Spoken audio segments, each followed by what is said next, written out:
Hello. Welcome. I'm Lifeguard Sarah, and here I am at San Clemente State Beach. And I am a lifeguard for California State Parks, and we are one of 280 state parks in California, and we are located in Orange County, California, the very southern end of Orange County. And I'm going to let you take a look of our beautiful beaches right here. It's a beautiful sunny day. We've got some wind today. And when you look down south, you can see Cotton's Point, which is a popular surf area. And right now we have small surf.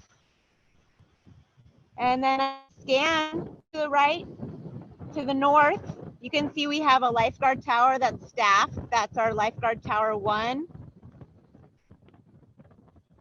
And it's still early, so people are coming to the beach. And when we scan to the north, you can see the San Clemente Pier. And so for today's lesson, let's hope that we have a pen and paper, crayons, and we're going to have a great day, and we're going to be learning today about some ocean dangers or things that you need to look out for when you're here at the beach or any beach that you visit. We're going to talk about rip currents. Raise your hand for me if you have ever been caught in a rip current or if you know what a rip current is. Awesome. All right. We're going to talk about rip currents. We're going to talk about wave safety. We're going to talk about stingrays and everybody's favorite or most feared animal or fish in the sea, the sharks. Who wants to hear about sharks? I see that you couldn't see me earlier, so we're going to look at the beach again.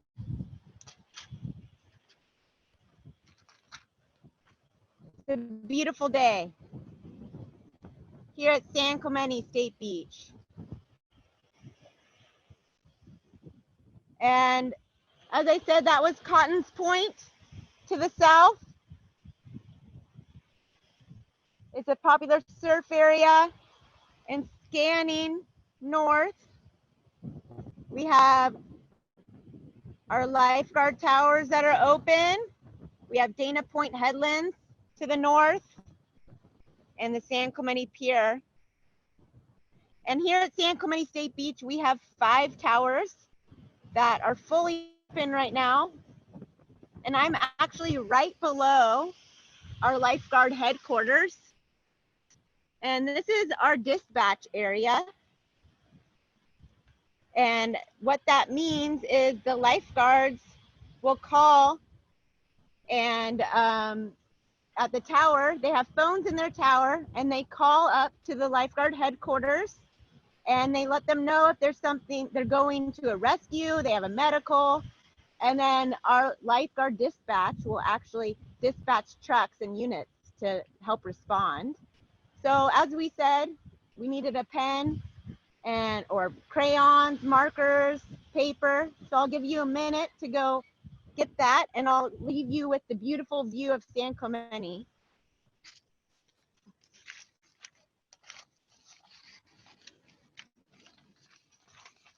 Now, if you have that pen and paper, I would like you to write down a few things that you think are dangerous about rip currents.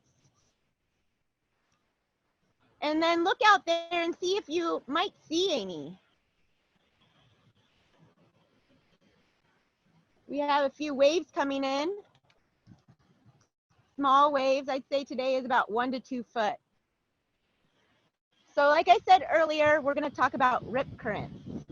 Now, can anybody raise their hand and let me know? And do you know what a rip current is? Raise your hand if you know what a rip current is. Got some hands raising. Very good. Now, keep your hand raised if you are from California. Cool, quite a bit of you. So we have some waters, we have some ocean, we have lakes, we have rivers in California. We have it. Now put your hand down if you're not from California, and put your hand up if you're from anywhere in the United States. Cool, we got a lot of people here from the United States. Put your hand down. I want to see if you're not from the US. Raise your hand if you're not from the United States. Wow, we have some people coming in from all over the world. So, as we said, the most dangerous thing in the ocean, and which is 80% of our rescues, is caused by rip currents. So rip currents it's an area in the ocean that pulls you out to sea. It is actually where, when there's waves coming out, when you have a lot of waves, the water needs a place to escape back into the ocean. So that's when there's a current of water moving out into the ocean. And a lot of people that come visit the beach are unaware of this and oftentimes get caught in it. And that's where people get into danger. So let's look at some pictures of rip currents so you can get an idea. Bear with me here. All right. Right here, you can see in this picture that is a rip current right in the middle. So if you can see, it's an area that looks different. Can anyone raise their hand and let me know what looks different? Yeah, there's an area where waves aren't breaking. So if you look to the left and the right of the picture, you see waves breaking. And in the middle, there's a section of water that is pulling out to sea. And it's kind of a calm area. And if you're unaware of this, this might look like a good area to go out in the water. But in fact, it's maybe not the best place to go out in the water. And so let's take a look at another picture that, oops. Here we go. We're looking at, this is brown choppy water. So a lot of times when you're swimming out in the water, you might see brown choppy water. And so there's a lot of different things that you might need to look for.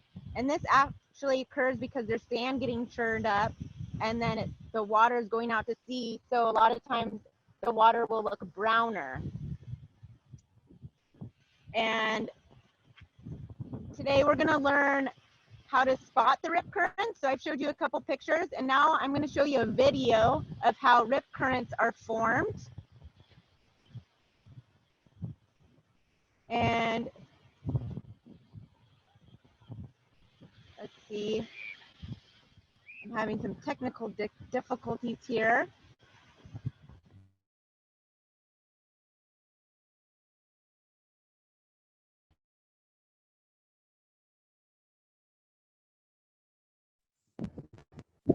And here's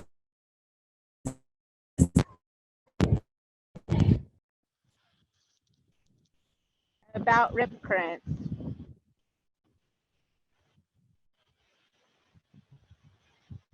And as you can see, the water is getting pushed, and then it needs a place to escape back out to sea.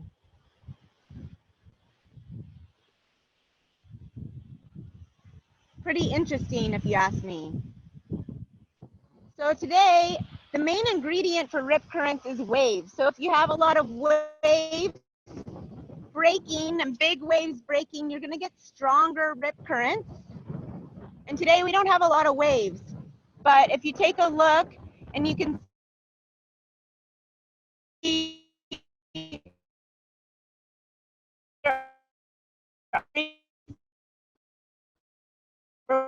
waves in an area that it's not spot, and that's what you have to look at.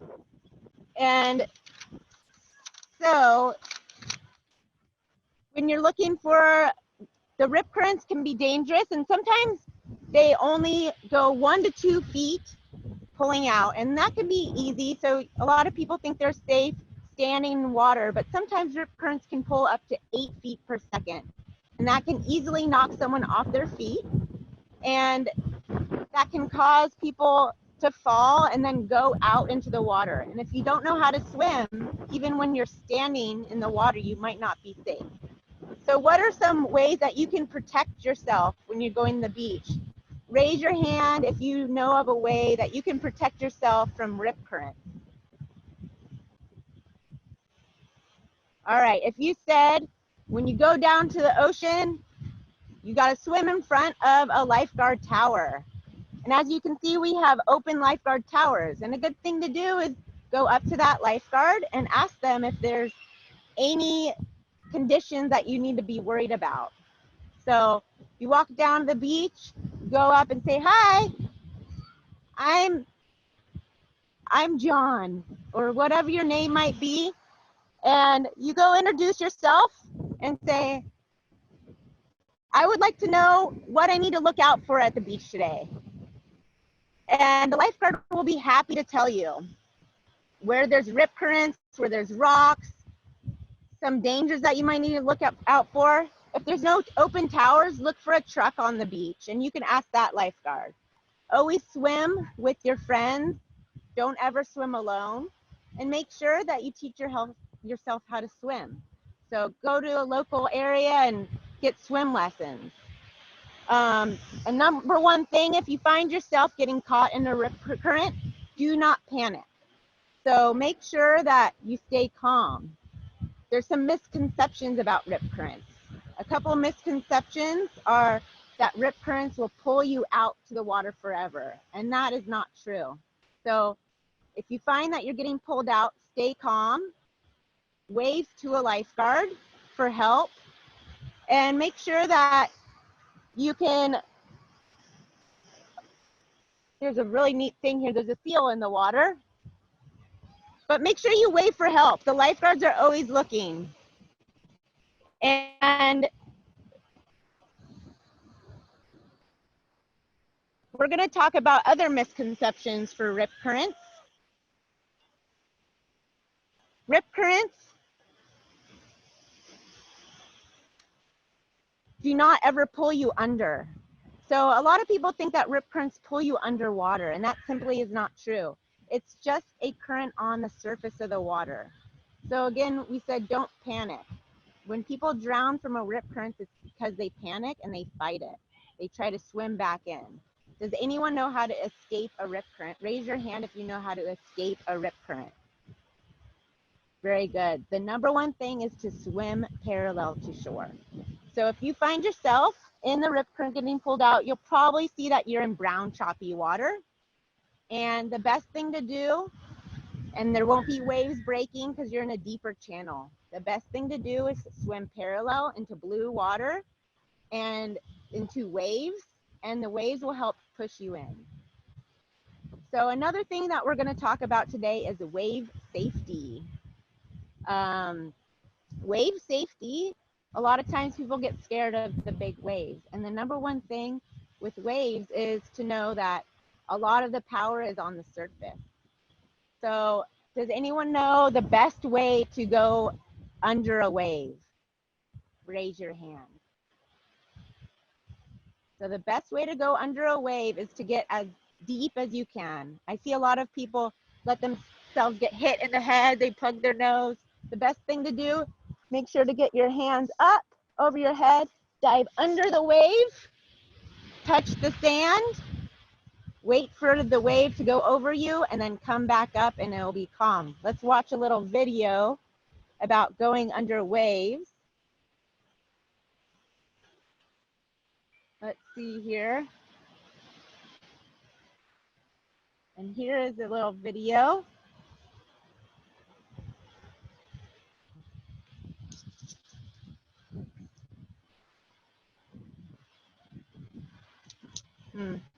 Not seeming to work properly. There we go.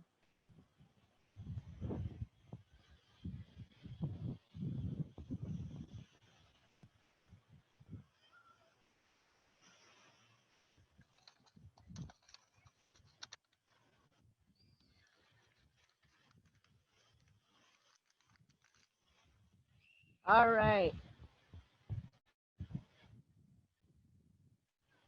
You see the girl's diving under before the white water gets to her,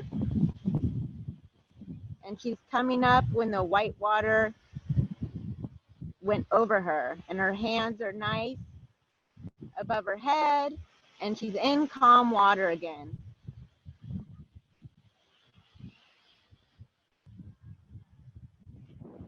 So if you saw the video, she was very calm when the wave was coming towards her. She took a deep breath, she put her hands over her head, and she dove into the water, touched the sandy bottom, and then came back up. And that works with small waves, it works with big waves, and it's a much safer way to get under a wave. And we'll talk about why we want to put our hands over our head. Does anyone know why we want to put our hands over our head when diving or even catching waves body surfing? Raise your hand. Very good. So we want to put our hands over our head to protect our neck and our spine. So a lot of injuries that we have down at the beach are spinal injuries.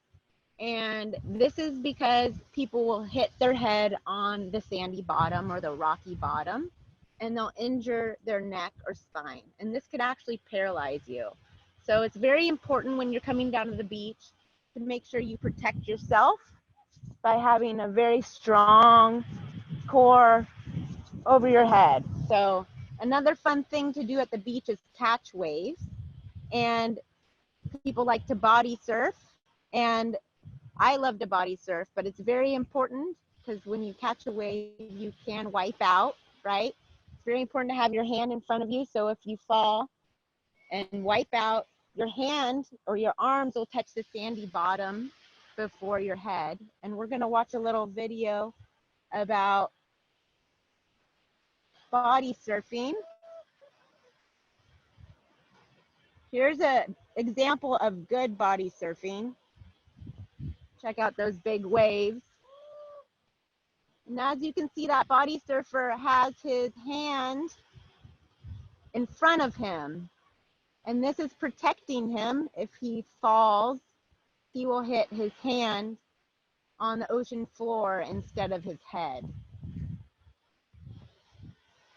So here is an example of what,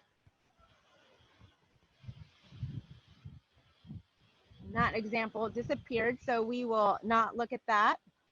But an example, a lot of people like to body surf with their hands below, and that's very dangerous. And it's most important to always protect that head, because we don't want you to come to the beach and get hurt. We are here to help you if you do, but the best thing to do is always protect yourself.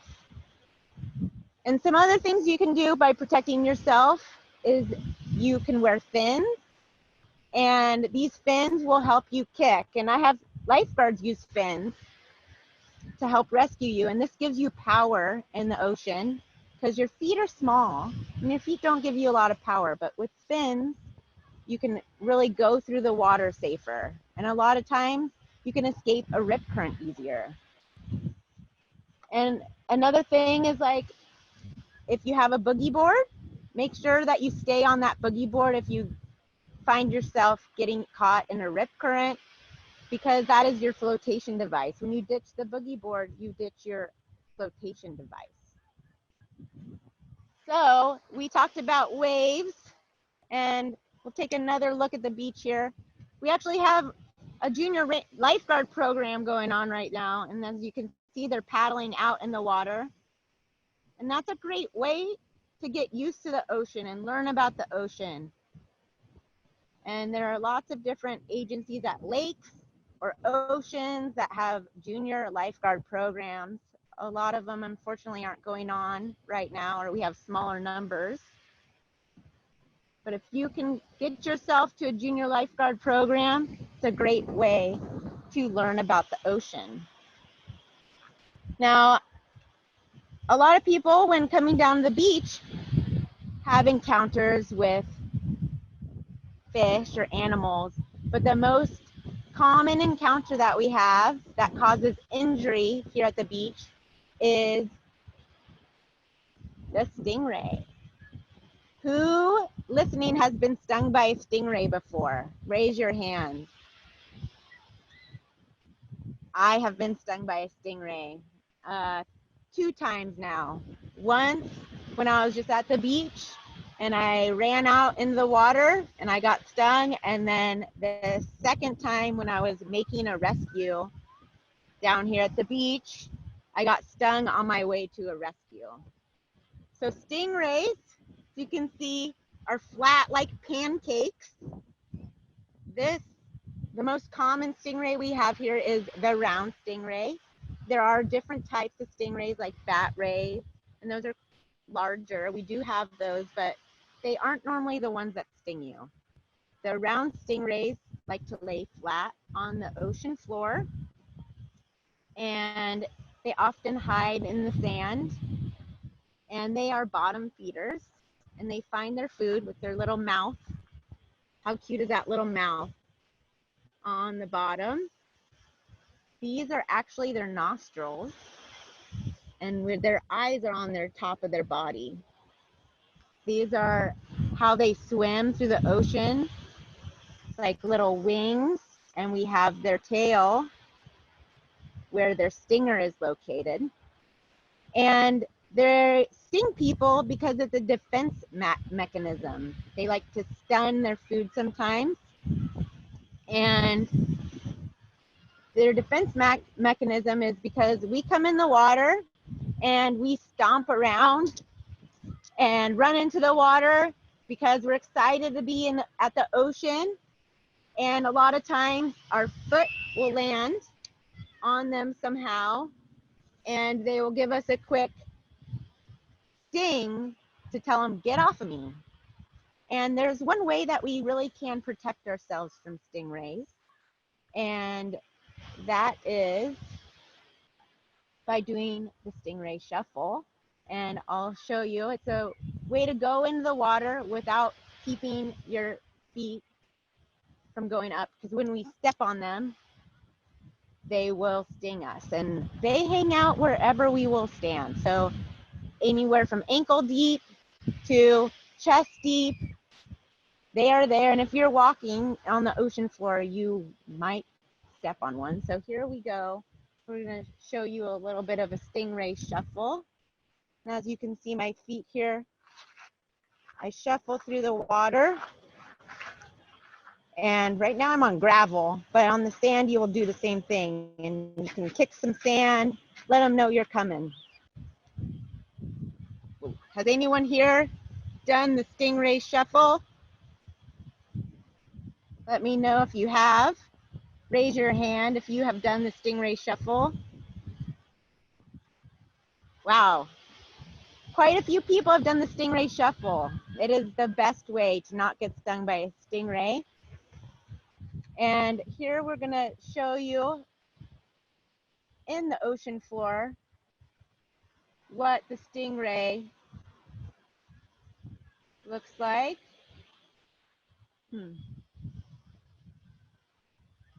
Let's take a look here.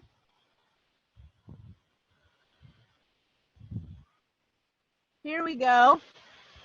Oops. Here we go. That is what the stingray looks on the bottom of the floor. Now take a minute, and I want you to draw your best stingray. You can look at that picture and copy it there. You can do a cartoon of someone running out into the water. And remember the anatomy we talked about with drawing that stingray. We have the eyes on the top. We have the mouth on the bottom and the nostrils. I can't wait to see these pictures later. We have our long tail with the stinger. And write down how you will avoid getting stung by a stingray when you come to the beach next. Awesome. I can't wait to see those pictures. So now we are going to talk about my favorite fish in the sea is the great white shark. Who here is interested in great white sharks? It's a lot of you. That is awesome. Yeah, great white sharks are an apex predator. So raise your hand if you know what an apex predator is. Very good. An apex predator is someone that is on top, or an animal that is on top of a food chain, and great white sharks are actually on top of the seafood chain, and they only have one known predator, and that is the orca.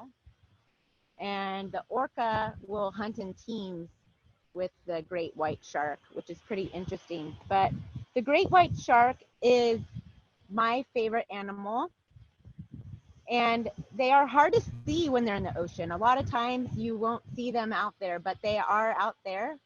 I have spent countless hours in the beach, in the ocean, and I have only seen a great white shark one time. And I actually saw it right out in the last blue tower that you can see, Tower 5. And it was about 75 yards out. And it was about 12 feet long, and the shark breached out of the water. So it jumped out and did a turn. So I saw its white belly and then landed and caused a big splash. And this shark, I never saw it again. It just disappeared. And it was really neat to see that out of the water, because I saw the dark body on the backside and the white underside. And the dark body on the top side makes it so its prey can't see it when it's below.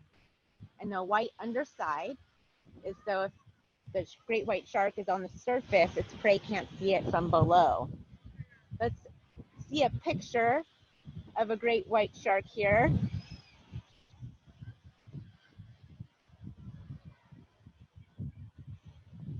There we go.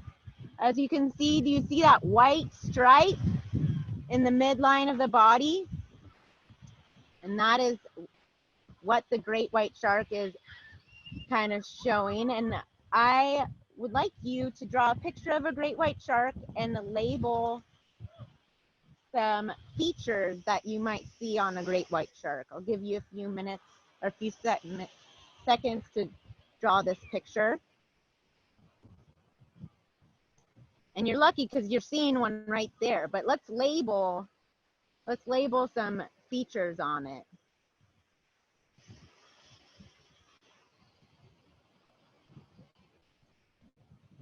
How many dorsal fins do sharks have? That's one thing to think about. Which way does the back fin face? Is it up and down? Is it sideways? How many pectoral fins? Does the shark have big teeth? All right, let's take a look here.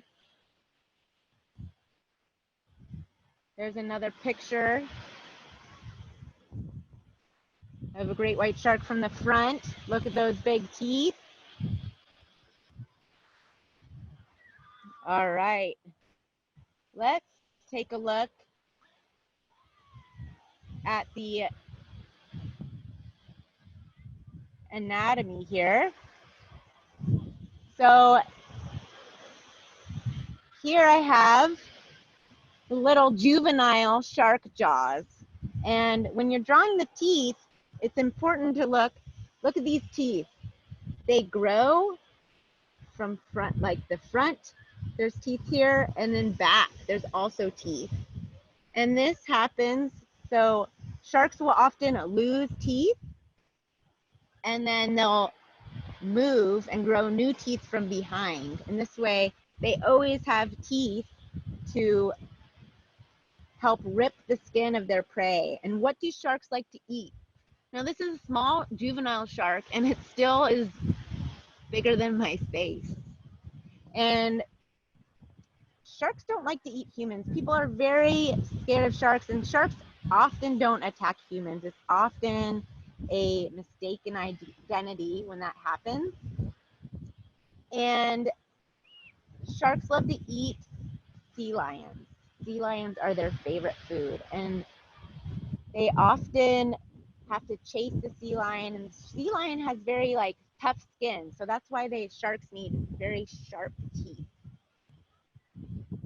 And sharks like to conserve energy when they hunt. So oftentimes if they have a dead animal in the sea, the sharks will also feed off the dead animal, and they clean up our ocean, if you will. Some things to look out for if we're worried about sharks. We have a lot of people misidentified sharks and dolphins. And one thing to think about, sharks swim side to side in the ocean because their tail is up and down. So if you see a gray animal diving in the water like this, and there's several of them, it's dolphins. So dolphins go up and down, and sharks go side to side. So that's one way to identify these animals. Does anybody out there, has anyone out there seen a shark in real life? Not very many of you. Yeah, they are very hard to see out there, but they are out there. And there are some things that you need to look out for when you come down the beach to know if there has been a shark sighting. Oftentimes lifeguards will post signs on the beach at any entrance to tell you if there has been a shark sighting. And you have to know that sharks are there even if people haven't seen it. So that's one thing. They are there, that's their home. So let's take a look at some things that you should look out for when you are at the beach. This is something that you should look out for. This is a bait ball. So if you see a lot of birds diving down in the water, that means there's lots of food. And the sharks might be underneath there, because if you take a look, that's what it might look like underneath where all those birds are diving. See all those fish, and what's lurking down below are a couple sharks looking for their food. So that's one sign that you can look for. And then at the beach, oftentimes when we have seen, we will post this: a shark advisory, shark sighted. It tells you where the shark was sighted, and oftentimes we will post these signs a mile from where the shark was sighted. And even if there aren't those signs, you have to be aware that these sharks might be in the ocean. So today we have a special treat. We have a guest coming, and let me see if he's ready. It's Fluffy, the great white shark, our local shark that likes to hang out. Let's see. Fluffy, are you ready? No? Oh, these kids want to see ya. Hey everyone, I'm Fluffy, the great white shark, and I have a song. I am sometimes hunted for my fin, and I want to let you know that this is my ocean, and you need me out in the ocean, because otherwise the ocean will not be able to thrive, because I am the apex predator, and I have a song to help remind you that I would like to live in harmony with you. So this is called the Shark Mash, and it goes a little like this.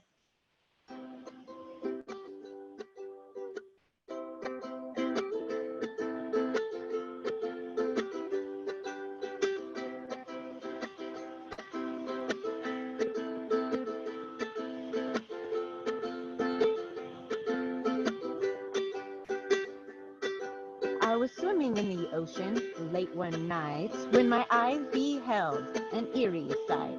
A person swimming gave a scream and shout. The splashing seemed inviting, so I checked it out.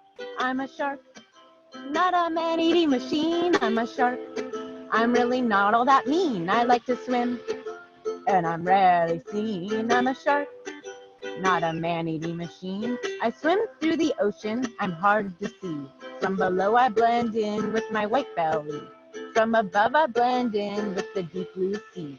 I'm an apex predator, I keep the ocean healthy. Long story short, can we just get along? That's why I'm singing this silly little song. I'm not a scary monster, can't you see? I'm just as scared of you as you are of me. I'm a shark, not a man-eating machine. I'm a shark.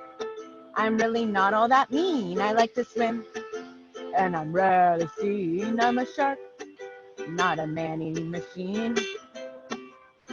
Chomp, chomp, chomp. Chomp, chomp, chomp. Chomp, chomp, chomp. Come on, everybody. Can't we just be friends? I'm a shark, not a man-eating machine. I'm a shark. I'm really not all that mean. I like to swim, and I'm rarely seen. I'm a shark, not a man-eating machine. So, again, I'm Fluffy the Shark, and I hope that you come and recognize that this is my home, but you don't need to be scared of me. And I'll bring you back to Lifeguard Sarah.